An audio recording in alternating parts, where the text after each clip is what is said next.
اتل ما أوحي إليك من الكتاب وأقم الصلاة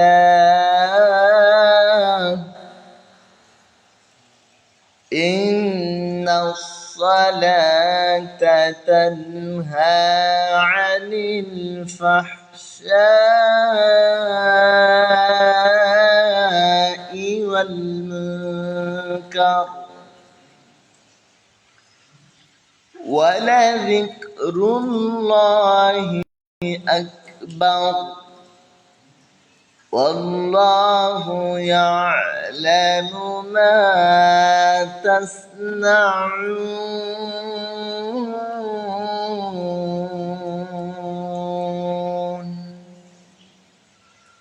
আল্লাহ তাআলা বলেন, হে মুহাম্মদ সাল্লাল্লাহু আলাইহি ওয়াসাল্লাম, আমি কি তোমার প্রতি প্রত্যাদিষ্ট গ্রন্থ আবৃত্তি করি নাই? হে মুহাম্মদ, আমি যে তোমার প্রতি কিতাব নাজিল করেছি, এই কিতাব তুমি আবৃত্তি করো, পাঠ করো। ওয়াকিমিস সালাহ, এবং নামাজ কায়েম করো, নামাজকে প্রতিষ্ঠাতা করো। ইন্নাস সালাতা তানহা আনিল ফাহশাই ওয়াল মুনকার, নিশ্চয় নামাজ অশ্লীল ও মন্দ কাজ থেকে বিরত রাখে।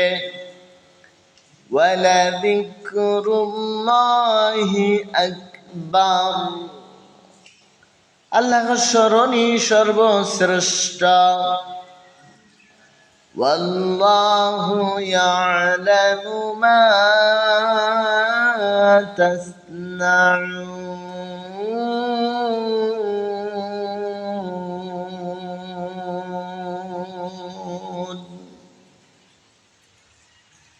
আর তোমরা যা করো আল্লাহ তাআলা তা জানেন।